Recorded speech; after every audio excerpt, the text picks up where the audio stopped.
सबसे पहले बात करेंगे आज बासमती की, क्योंकि जिस बासमती की खुशबू से भारत की पहचान दुनिया भर में बनी है, उसी बासमती के नाम को लेकर अब ऑस्ट्रेलिया से बड़ा फैसला आया है।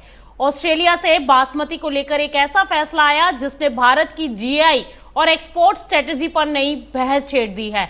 ऑस्ट्रेलिया की फेडरल कोर्ट ने अपीडा की अपील खारिज कर दी। जी हां, अपीडा ऑस्ट्रेलिया में बासमती राइस नाम को सर्टिफिकेशन ट्रेडमार्क के तौर पर दर्ज कराना चाहता था, लेकिन अदालत ने इस दावे को स्वीकार ही नहीं किया।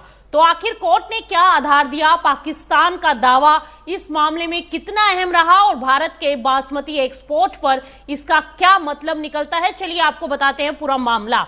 इस मामले की शुरुआत ऑस्ट्रेलियाई ट्रेडमार्क कार्यालय से हुई थी।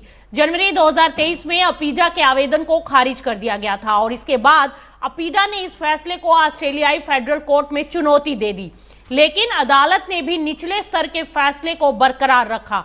अदालत का मुख्य सवाल था कि क्या बासमती राइस नाम अपने आप ये साफ करता है कि चावल अपीडा से प्रमाणित है। अदालत के मुताबिक इस नाम से सर्टिफाइड और नॉन सर्टिफाइड उत्पाद के बीच पर्याप्त अंतर स्थापित नहीं होता। यही बिंदु अपीडा के लिए सबसे बड़ी अड़चन बन गया। अब इस पूरे विवाद का सबसे अहम पहलू, ऑस्ट्रेलियाई अधिकारियों के सामने मौजूद कुछ रिकॉर्ड में बासमती को भारत के साथ पाकिस्तान से भी जोड़ा दिया गया।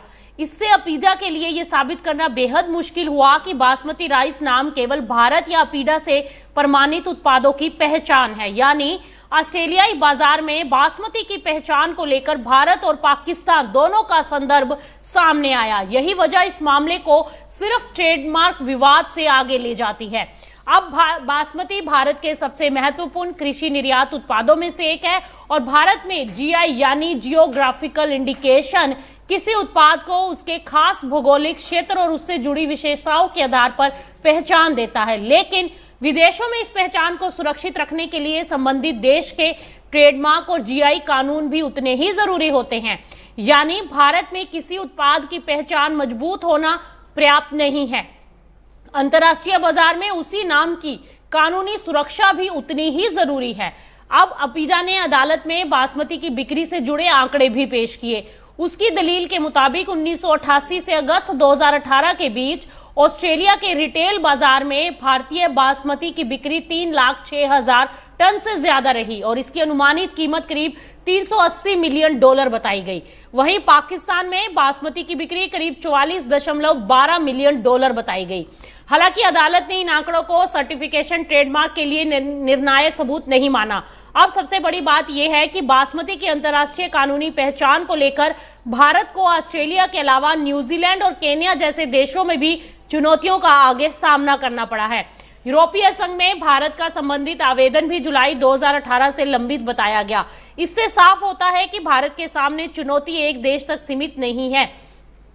ऐसे में जानकारों का कहना है कि भारत को अपने फ्री ट्रेड एग्रीमेंट में भी बासमती जैसे खास कृषि उत्पादों की सुरक्षा को प्राथमिकता देनी चाहिए, क्योंकि किसी उत्पाद की अंतर्राष्ट्रीय पहचान कमजोर होने पर सिर्फ ब्रांड वैल्यू प्रभावित नहीं होती, बल्कि किसानों, एक्सपोर्टर्स और पूरी सप्लाई चेन पर इसका असर आता है। इसीलिए आगे भारत की रणनीति सिर्फ निर्यात बढ़ाने की नहीं, बल्कि भारतीय कृषि उत्पादों की पहचान को भी सुरक्षित रखना होगा, क्योंकि ऑस्ट्रेलियाई फेडरल कोर्ट के फैसले के बाद अपीडा के पास ऑस्ट्रेलिया की हाई कोर्ट में अपील करने का फिलहाल विकल्प मौजूद है।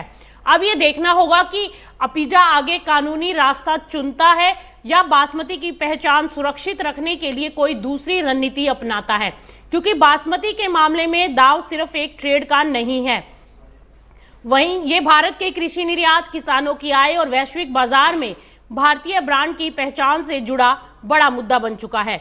इसीलिए ऑस्ट्रेलिया का ये फैसला भारत के लिए एक बड़ा महत्वपूर्ण संकेत है। भारत के पास फिलहाल जो है मजबूत उत्पादन क्षमता और थोड़ा निर्यात बाजार है, लेकिन विदेशी बाजार में इस नाम की कानूनी पहचान और सुरक्षा को मजबूत करना अब उतना ही जरूरी हो गया है, क्योंकि बाजार में सिर्फ अच्छा उत्पाद होना काफी नहीं होता, उस उत्पाद के नाम और उसकी पहचान पर अधिकार भी उतना ही जरूरी है। अब नजर होगी कि अपीडा इस फैसले के खिलाफ आगे क्या कानूनी कदम उठाता है और भारत अंतर्राष्ट्रीय स्तर पर बासमती की पहचान को सुरक्षित करने के लिए अपनी रणनीति कैसे मजबूत करता है। बासमती की खुशबू दुनिया तक पहुंच चुकी है, अब उसकी पहचान को दुनिया में कानूनी दर्जा दिलाना है। यही इस कहानी का अगला बड़ा अध्याय होगा। कृषि निर्यात और कमोडिटी बाजार की ऐसी ही हर खबर के लिए आप हमारा ये प्रोग्राम जरूर देखें।